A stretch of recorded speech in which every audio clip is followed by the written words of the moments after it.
Welcome to Films and Stuff with your hosts, Pete Mitchell and Ethan Hunt.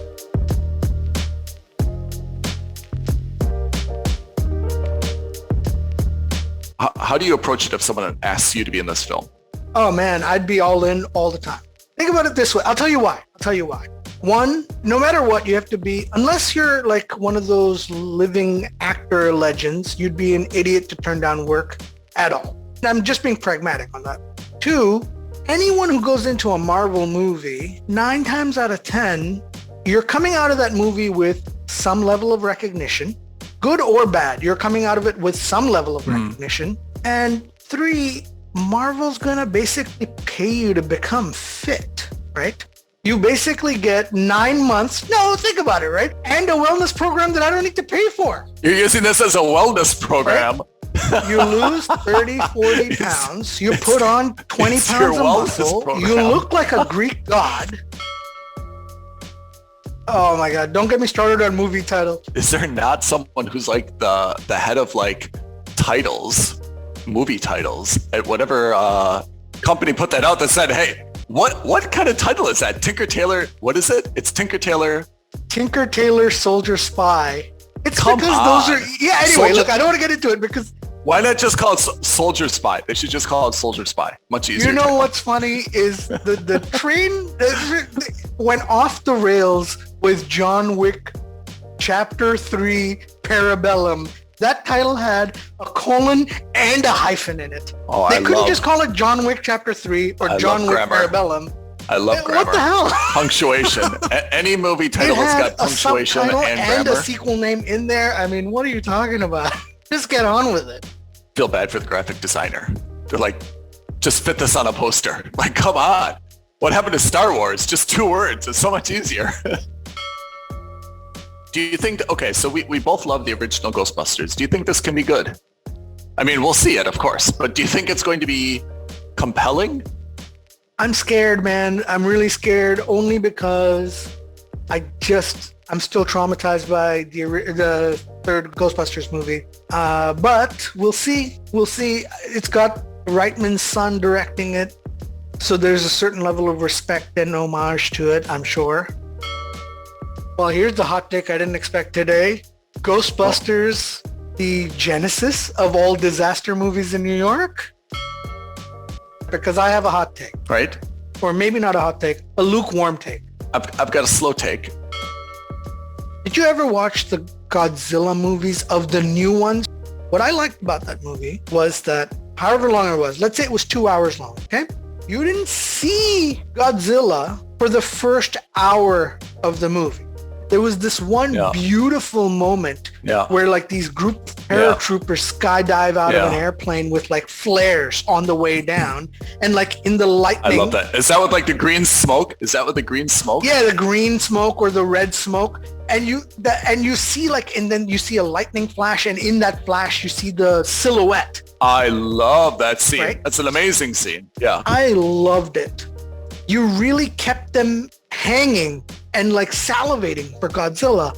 But the moment they show Godzilla, then they were like, all right, main course time. And it was all Godzilla all the time for the rest of the movie. And the filmmakers did not hold back. You see him stomping through the city. You see him swimming through the water. You see him burning monsters. There's finally good payoff for all that anticipation that they've building for the first hour and a half of the movie. Invasion, 6, 7, 8 episodes, 8 hours of TV series, no payoff yet, right? It's too slow. Too many mysteries, not enough solution. Once Upon a Time in Hollywood. Once Upon a Time in Hollywood. Exceptional movie. My God. Yeah. For as old as Brad Pitt is, he is still strikingly handsome. There's really a man crush going on here between you and Brad Pitt. Yeah. Oh, 100%. I have a man crush on a lot of Hollywood, and that's a problem. I'm sure I have a justification for seeing Bad Moms. I cannot think of it now, but I'm sure I had a justification at the time. Yeah, we'll figure it out. We'll come up with a reason. I don't know, but it's a good place to start a romance. If you bring your girlfriend down to your dark room, you automatically know that like it's going to end in a successful way for you, right? It's a cheesy and dumb way of setting up sequel. That being said, we'll see it. Oh yeah. It comes with a free ballistic parachute. What does that mean? I have no. I mean, I know parachute, but what's ballistic? I. Should we just put the word ballistic in front of everything we sell? Yes. Welcome to the Films and Stuff Ballistic Podcast. Ballistic Podcast. Please tell me when you finish it. We need an emergency episode. So what's interesting to me is it's almost as if they heard our podcast in the last 2 weeks or whenever we're recording this. Did the entire season 2. And then reshot the entire season 2. Are you angry at the... Hold on. Are you angry at the character or like the storyline? Because I'm angry at the character, but I love the storyline. You though? I thought that was, they were just kind of going through it, and it didn't hit me yet, the importance of that moment. But then, of course, when they, kind of went out there together, I thought that was just an incredible scene from an emotional perspective, and the way that it was filmed with no sound. No sound. That's what I really like about this show is they're not Star Warsing or Star Trekking it up. It would have been too easy to put in like a U2 soundtrack on that and have like a sad song or Coldplay or something. Who do you dislike more? Beth from Yellowstone or Shiv from Succession? Shiv from Succession. Beth is very transparent. I actually think Beth is super transparent. I am not a good person. I am a broken person, and I have a purpose in life, and this is what that purpose is. That purpose is to make Jamie feel pain and to do everything my father says because I want this family to survive. Shiv, on the other hand, oh my God. I can't stand either. So let's go to clear. But between the two of them, at least she's the most transparent about it. This is the thing that always drives me nuts, right?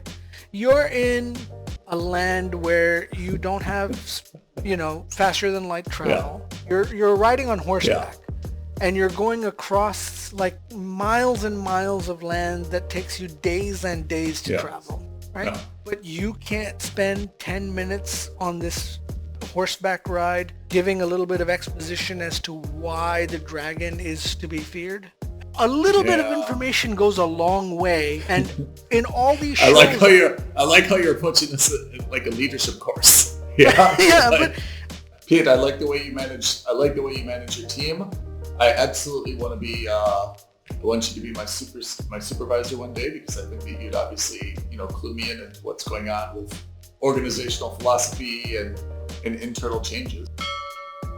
Or maybe it's the redheaded stepchild, or maybe it's, you know what I mean? Like it's always, I think that's the show trying to confuse you as to not making a decision so early, which I don't care about. I'm happy to make decisions anytime. We have no shame when it comes to early decisions that we can walk back. It's a TV show. I get that you want to get 8 episodes out of it. But at the same time, I value my time. And I value your time as well. Thank you, Ethan. So, let's put it this way. If I had to watch... People wouldn't know that we value our time based on our schedules. Based on our schedules, yeah. Spoiler alert, indeed we do. What he was doing is what I would do is if I were a bad guy and I was trying to recruit people to work with me. Pete, I think you're revealing a lot about yourself. I mean, look, I don't want to show all my cards, Ethan, but maybe I'm the dragon. I'm a little bit nervous about what's going on here. Okay. Maybe I'm the dragon. Look, I like to think that if I were in those kinds of situations, I would be the ultimate at playing 3D chess. Before we digress too much of a tangent. I think that's already, that ship has sailed off the rails. Okay. Nicolas Cage. Whoa. Yeah, and it sounds crazy, but I am unashamedly somewhere in Nicolas love. Cage is giving me a very smirky smirk and a thumbs up to you for being compared to Keanu. Wow. I am unashamedly in love with Nicolas Cage. I don't care how crazy his role is. I don't care how batshit insane he is in the role. I am all in on Nicolas Cage. Someone has given Pete the truth serum today. I'm excited to see where this goes. We've already got a good revelation. Yeah. Anyway, okay, so this isn't about Nicolas Cage. I could talk about him forever. If we could get Nicolas Cage to come on this podcast, my life would be complete. Honestly, I would be so happy. Mr. Cage, please complete Pete's life. Professor at Michigan State. University of Michigan? Spartans. Or Michigan State? I'm about to get absolutely roasted by the other school. Yeah.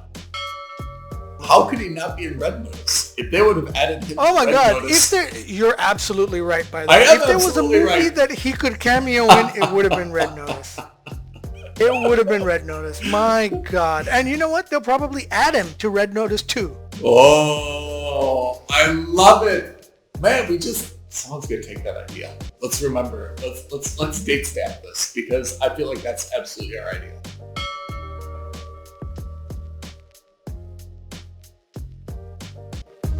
Thank you for listening to another episode of Films and Stuff.